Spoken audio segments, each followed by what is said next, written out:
Summer's in full swing, and it's time to start thinking about velvet bucks and preparing for deer season.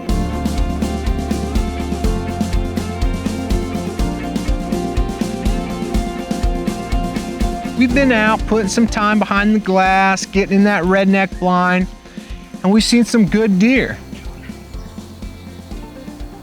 But using trail cameras is a great way to see a bigger piece of the picture. While we're sitting in a blind, we're only seeing, an hour or two of movement. But trail cameras are working for you 24/7.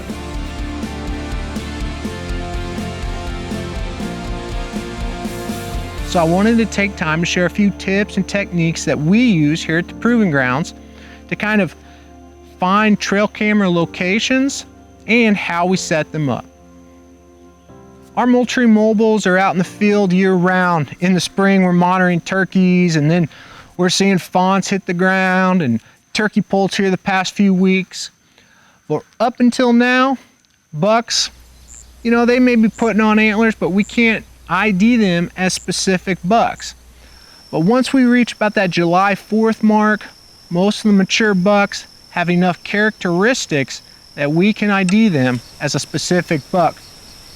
Of course, they're probably putting on some inches, finishing out their tines, but as we reach that mid to late July across much of the whitetails range, much of that growth will stop. And then the deer starts the hardening process. Kind of during the next month and a half, we're really going to be able to identify specific bucks. As we're shifting around our Moultrie mobiles, trying to target those velvet bucks, I'm not as worried about seeing daylight versus nighttime activity. I'm just trying to find the buck. And there's several reasons. First off, deer aren't moving a lot because it's warmer. There's usually an abundance of food. They're going to sit pretty tight from that food cover pattern. I don't want to go into that area, that cover, that security cover that buck is bedded in during those hot days. I want to just catch him, whether it's at night, maybe right at last light, and have an idea of the area he's using. Let's break that down a bit more. Bucks have got to stay cool. Well, those antlers, man, they're pumping a lot of blood up there, moving that protein. Those antlers are very warm. In fact, if you look at a buck, velvet buck this time of year, with a thermal, you can actually count the points on those antlers. They're putting out a lot of heat, a lot of energy. They need to stay cool. They've got their summer coat on. It's a lighter color reflecting heat. It's thinner. They're going to try to stay cool, find those shady spots. They may not move till right at dark, during the night, or just right there before the sun comes up. So I'm okay if we see that limited daytime movement. I just need to find that buck and get an idea if he's in the area. So with that in mind, now I start thinking, where am I going to place my trail cameras? I'm thinking food, cover, and water as my resources when I'm hunting. I'm kind of using that same technique when I'm putting out my trail cameras. First off, man, we're in a wicked drought right now here at the Proving Grounds. It's going to be triple digits, hot and dry. If there's a limited water resource, I'm going to look, see if there's tracks around there. If there are, I'm probably putting up a camera there. That could be a hot location to catch deer coming in, grabbing a drink. Like I mentioned earlier, cover's a little tricky when I'm talking about trail cameras. I don't want to be diving off into that dark, cool area trying to just get one picture of that buck. So I'm probably going to try to find areas that are close to food and close to cover and catch that deer as he goes from food and cover, using that same technique as I would if I was hunting during the fall. Food sources are also a prime location, and probably going to spend a lot of time around food sources placing my trail cameras because I know deer are on that food cover pattern. And usually the food sources, they're easy to get to.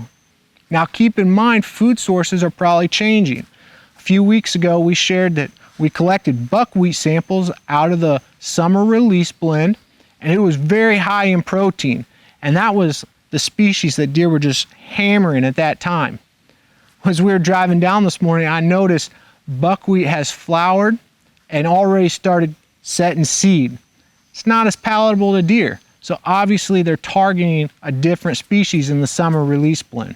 So you need to monitor food sources that deer are currently using, not those that they may have been using several weeks ago, because those species are probably not as palatable.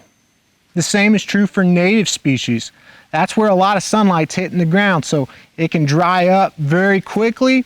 Deer may have been in those natives, browsing on some forbs just a few days ago, but a few days of hot, dry weather, it could burn up those species, and so they can move on to a different part of that native habitat, finding those species that are a bit more palatable.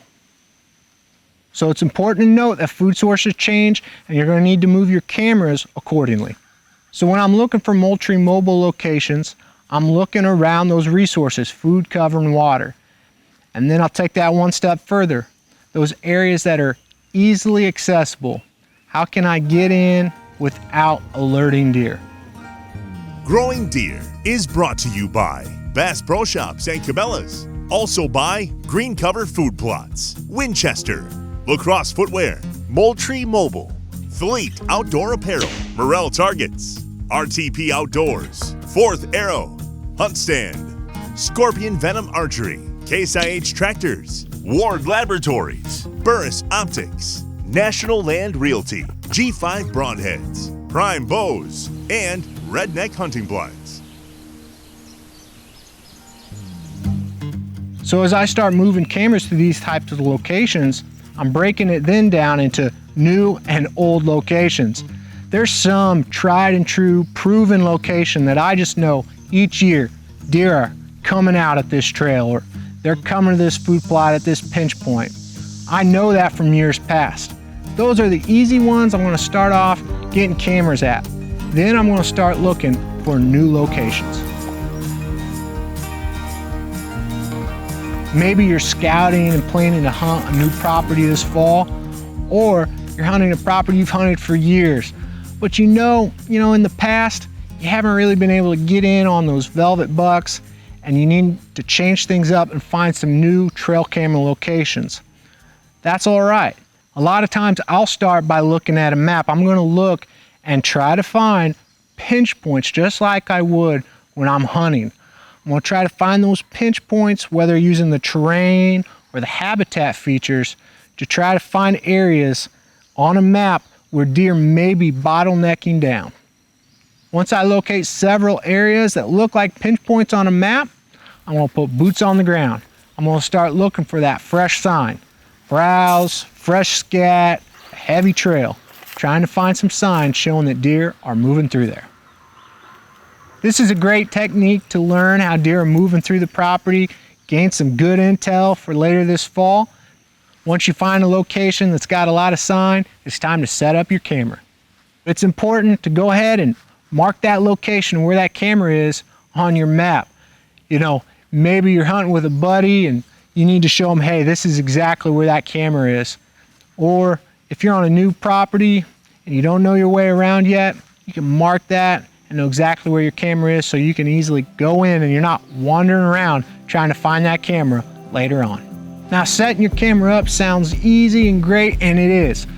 But there's some tips that we can do that can reduce some frustration that may occur later on down the road. So I want to make sure I hit these few tips. If we face our camera straight south, it's going to catch a lot of sunlight, and that sunlight can actually false trigger your camera. So when you can, try to get that camera pointed to the north where it's going to receive less sun. Tilt it down so it's not receiving as much sky, and then that way that reduces the false triggers you may have due to the sun. Also, a machete or a saw is a great tool to take with you to make sure you're cutting down any vegetation in front of that camera that when that wind blows may trigger that camera. You don't want to get back to the house and you're getting a bunch of false triggers because all the grass is just blowing in front of that camera. Not only that, but also consider the size of the tree that you're setting your camera up on. If it's a small sapling on a windy day, that tree is going to move, and that's going to set your camera off as well. Another great tool is the Moultrie mobile app. Now, that means I can trigger that camera and look right on my app and make sure my frame is just right. We've all been there, right? We've set up our camera and we're like, ooh, this is perfect. And we get back to the house and come back a couple weeks later and we're all excited, hoping to see that big buck on camera, and that camera was pointed down to the ground too much and all we saw were feet on deer. We never saw the antlers. Well, by checking the framing before you leave the field, you're going to make sure that that frame is perfect and you're going to see those antlers when that buck walks within frame. Hey, I hope you take time this week, get outside, maybe do a little scouting, but more importantly, I hope you slow down, listen to what the Creator is saying to you and the purpose He has for your life. Thanks for watching Growing Deer.